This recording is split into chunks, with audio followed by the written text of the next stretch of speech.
That's Nick. And that's Joseph. And today we're here to talk about the greatest beer run ever, directed by Peter Farrelly, which premiered at the 2022 Toronto International Film Festival and is being released courtesy of Apple TV on its streaming platform and theatrically September 30th, 2022, although they didn't screen it for critics and released it a week early in some cities, apparently, because of its terrible reception at TIFF. But there we go.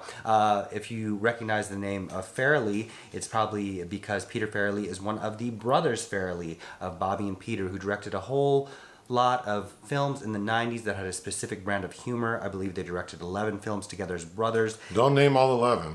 Well, Dumb and Dumber. Okay. Me, Myself, and Irene. Oh, yes. Movie 43. Oh, Halle Berry and Hugh Jackman. And then I believe this is Peter's fourth film solo as a director. His last film, of course, being the Best Picture Oscar winner, Green Book. I agreed to watch this movie because it has Zac Efron in it. And then I was watching him do press for it. But really all the press that I saw was revolving around his face. His lantern jaw. So I knew nothing about this story. And once I realized what it was about, I couldn't believe that that's what this story was. And it is that. And I'm astonished at how tone deaf it feels, how like rudimentary it feels. I would describe it as like, if it were an after school special titled Vietnam for Dummies, it would make sense. Or the jokey version of Saving Private Ryan. Ugh, wow. Okay. But it's based on a true story. Based on a true story. Okay. And a book written by Joanna Molloy and John, Chickie Donohue, who is the center of the story. Chickie Donohue, who is portrayed by Zac Efron, is this guy. It's 1967, New York. He lives in this neighborhood. Inwood.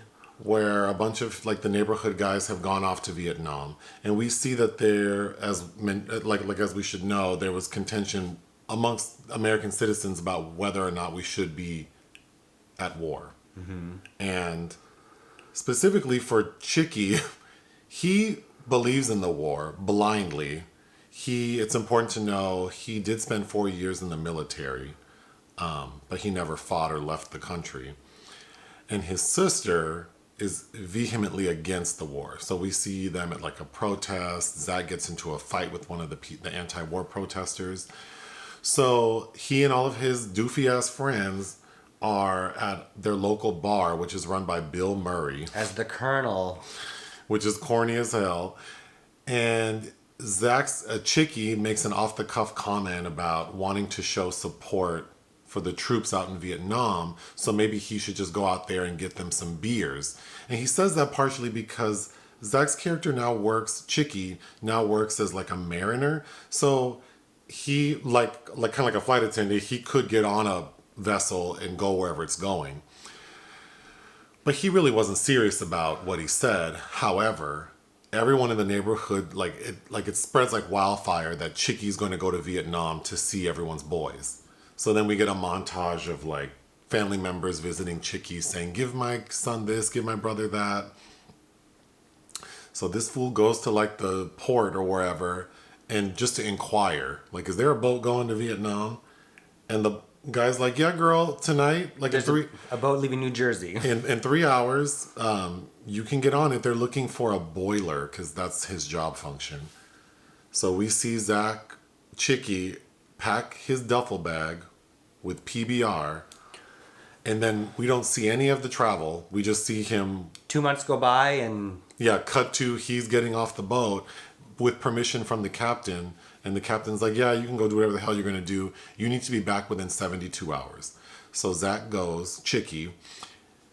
He visits 2 friends. A bunch of calamitous shit happens, which we can get into. When he returns back to the boat, he finds that the boat has left a day early because tensions were high in that region, in Saigon, and the boat is carrying a bunch of ammunition. So they are out.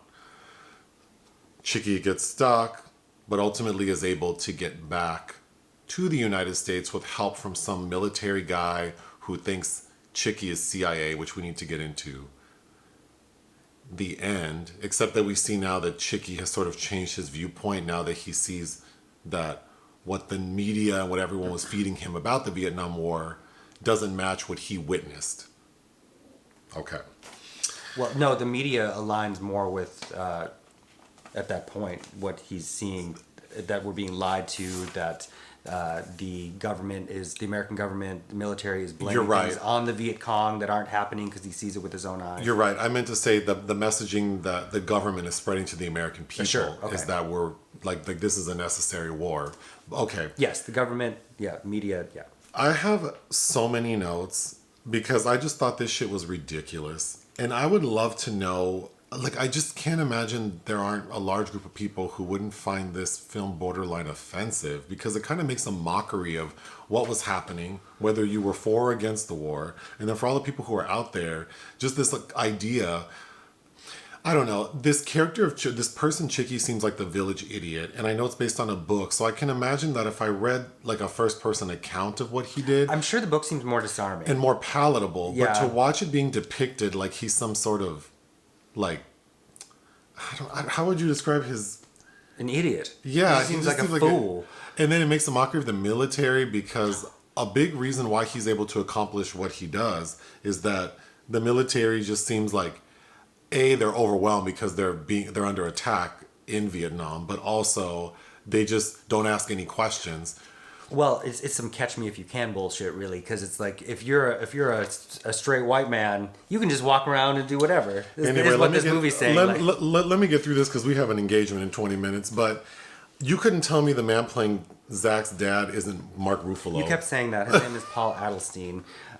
Yes, that was not Mark Ruffalo. And then they look like brothers, kind of, to be. So it was funny that it's like supposed to be his dad. Oh, I loathed all of the scenes in that bar with Bill Murray, who I'm guessing is on hand because he did Osmosis Jones with the Farrellys, but... Well, he's playing one of those like old guys who is also a veteran, who is sort of like transferring his thoughts about the wars he served in, like I'm assuming World War II, which had more validity than what was happening in Vietnam, but he's just blindly supporting. And every comment he makes before Chickie leaves is just like supporting the troops. And someone even questions that and he gets mad. So it's just very basic. It's very basic, but it's also a film that doesn't seem to be, it's not self-aware about how stupid it makes most Americans. Okay. Chickie's family, like, I think the portrayal from the dad, or of the dad, the mom, and the sister are all like broad strokes, caricatures. My next note is there are a lot of accents going on with various intensities from various characters, sometimes the same character. Not quite sure. Yeah, are we in Boston, New York, or New Jersey? New Jersey, or like, yeah, what kind of accent are we doing? Is it House of Gucci? I don't know. Because the flavor of the accent gets real hard sometimes. There's that montage of like everyone bringing Chickie stuff to take to Vietnam that I thought was just so ridiculous. And you didn't see Green Book. No. Which I loathed Green Book, and this makes that film seem justifiable, which is sad. You know, the 2 months that Chickie spends on the cargo ship to get to Vietnam is totally, we don't get any of that. And after watching this movie, I felt like that probably would have been a better movie. That would have been... if we could have just watched him on the cargo ship. And the Kafka has this short story called The Stoker, which is all about somebody that does that job. And it's like, oh, I wanted that. Yeah, but... My next note is like, I think if anyone deserves an award in this movie, it's that duffel bag. Oh. Because Chickie is carrying around this duffel bag filled with like an endless supply of beer. He's just doling out beer. No, if anybody deserves this award, it's Zac Efron's clavicle for having to support all the weight of that beer. I know his shoulders hurt. If there really was that much beer in there, yes. But I mean, even the actual guy, like the way it's depicted, it's just insane that... Oh my God. It's so dumb. Okay, so the way that Chickie is able to maneuver and travel to these war zones in Vietnam is because when he goes to he walks up to some random soldiers and shows a picture of his friend. Because he sees from their helmet what infantry they're in, yes. And they're like, do you know my friend? And they're like, yeah, what do you want with him? I want to give him some beers. And at first, the soldiers are offended, which is how I would think that people would feel about this movie. And he's like, no, for real, I have beers. And then he gives them 2 beers. And next thing we know, he's made his way to the next place. And then he approaches his friend. and tells him like, I just wanted to bring you a beer and cheer you guys up. So they're all partying in the barracks or whatever. And then the sergeant or the person in charge walks in and is mad. Like, what the hell are y'all doing? And who is this person?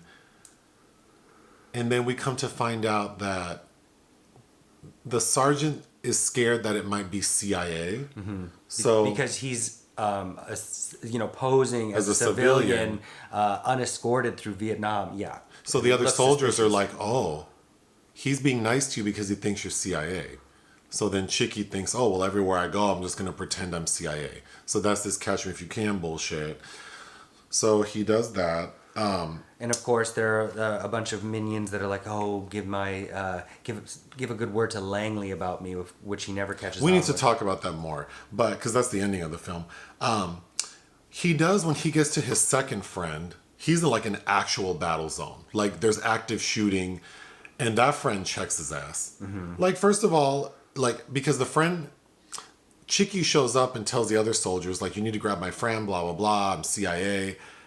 And then when the friend comes after almost being shot making his way there, he is pissed. Mm-hmm. Like, I almost died. For your goofy ass beer. And this warm ass beer that's been shaken. And that's when we first... I feel like that's sort of the tone that this film needed to maintain is how reckless this behavior is. And so unnecessary. I'll talk about what I think a better story would have been. But let's continue. When we see Zach running through the battle zone, that was a joke. Which is weird because his character was in the military and would have gone through boot camp, would have had some sort of training, and is also in the kind of shape Zac Efron's in. Mm-hmm. So it doesn't really match that he's so, like, inept. I thought that was distracting. This whole movie, I could not settle into this movie not 1 minute, and it's 2 hours and 7 minutes. It's uncomfortable, and I was on edge watching it the whole time because I was so annoyed. Yeah, and then I kept thinking, like, I work from home, and I think about how annoyed I get when, like, I get interrupted at home. Can you imagine being on the battlefield and your friend just shows up with a beer? Yes, like, I'm here doing my job, and it's disrespectful that you're doing this right now. If you want to celebrate me, there's a time and place for that. But. We get a scene where... the same scene with that second friend and he's mad and then they're being shot at and they're in the what do you call it when they're dugout? The dugout. Is that a dugout? Mm-hmm. I thought that's baseball. The dugout. I'm sure someone will correct it. The trenches. The trenches. That's the word I was looking for. They're in the trenches, like shooting, being shot at, and then we get a shot of like Chickie looking at them shooting, and he looks like a sad puppy dog. Like he's finally realized that this shit ain't no joke. There are a couple shots of Efron doing that where it's like you're supposed to seeing him have this epiphany that like, oh, this is war. But I thought it was funny because in one of those shots you said he looked like a young Geppetto. Yeah, I was like, when he's got a hat on, he looks like a young Tom Selleck. Because he also has like a porn staff. But then it's just like, yeah, are you trying to... Is this the Geppetto origin story? So, getting him out... So then his friend, that second friend who checks his ass, tells him like, you need to stop this journey and go back to Saigon and get on that damn boat. Zach agrees. Chickie agrees. So, but in order to, it's complicated getting him back on like a helicopter, and he ends up getting on a helicopter with someone who is CIA, who is like torturing some guy and ends up killing him. And then when that CIA, and Chickie witnesses it. So once that CIA person realizes that Chickie is probably lying, now they're after him. So then there's like a sort of like 10-minute montage where it feels like an entirely different movie where Zach is being chased by Chickie's being chased by the CIA. He is able to escape because in the middle of the jungles in Vietnam, where there are elephants and Komodo dragons and centipedes, he bumps into a neighborhood friend, like a soldier, and that soldier helps him. Mm-hmm. I thought that was insane. Yes, it was. I mean, if it's based on reality, then it is what it is. Well, it's highly doctored reality, but I find it funny that what they did resist was anywhere in the soundtrack, and I don't know if it was to avoid like Forrest Gump illusions, like no Buffalo Springfield or Paint It Black by the Stones. Oh God! So at one point, do you remember China Beach? Yes. Okay. At one point, Chickie goes to like some bar and he sees a bunch of like reporters, one of whom is Coates, played by Russell Crowe. Russell Crowe. Looking very portly. And he sort of befriends him because it's after Chickie has gone to these locations, and of course the reporters are like, there is no way you got up there. They won't even let the press up there. And then Chickie proves that he was because he has a picture, like a Polaroid, which didn't look like a Polaroid. So I don't know how he got that photo developed. It looked like an actual photograph. Yeah, it did. So I don't know. Because we see the real version of that photograph at the end of the film. And then we see the real version. So how did he get that photo developed? Now that I'm thinking about it, because it definitely wasn't a Polaroid. No. Unless Polaroids in the 1960s look like photos. I don't know. I'd have to research that. Yeah, so maybe someone will correct me, but he makes friends with Russell Crowe's character because he's proven that he did travel up there and he has seen the war for what it is. And like you mentioned in the beginning, these journalists agree that this war is some bullshit. So then all of a sudden now Russell Crowe wants to save Chickie, but I think it's because he wants to do a story on him. So he's like dragging him along. That night, there are attacks all over Saigon, and parts of the U.S. Embassy are burned, with the military trying to blame it on the Viet Cong, which Chickie sees. When Chickie gets back to the... I thought a ridiculous line, or a really heavy-handed line, was when Chickie's talking to the person in charge of, like, the ships, and he's like, I need to get out of this, like, place. I can't stay here. The guy says, it's a lot harder to get out of a war than it is to get into one. And I just thought, like, okay. Just everything about this movie is so heavy-handed. Also, Chickie is, like, a ship guy. Like, he's a mariner. He knows how this shit works. I've taken enough cruises to know that if the boat takes off, it's not turning around. And Chickie's like, well, can't you call them and they can come back and get me? During a war. A big-ass cargo ship filled with ammunition. And the guy even says, oh, they're halfway to the Philippines by now. You really think that ship's going to turn around for you? It just made it seem like Chickie is an idiot. Yep. And the film has no problem painting him as such. Oh my God. Then there's this poor Vietnamese man who we're referring to as Oklahoma because he works as like a... He like directs traffic. Traffic cop, yeah. And he's a very nice gentleman, and he only like his English is limited, and he keeps referencing the musical Oklahoma. And so Chickie uses him for some assistance, and ultimately he ends up getting shot and killed. But I felt so bad for that character, or that, I mean, I'm hoping, or not hoping, it's based on a real person. Okay. The person who helps Chickie get to one of the war zones and then get back to the United States is this guy who I think is named Habershaw. Mm-hmm. And yes. He's convinced Chickie is CIA. Mm-hmm. And the way that character is played is like something out of Laurel and Hardy. I mean, it's just like the tone of it. He could have been a Simon Pegg character. It's so ridiculous. I just don't understand the tone of this movie. Why make it like so idiotic with like slightly comedic moments? So I don't know if that's just like the director didn't know how to have these characters act like they're not trying to tell a joke.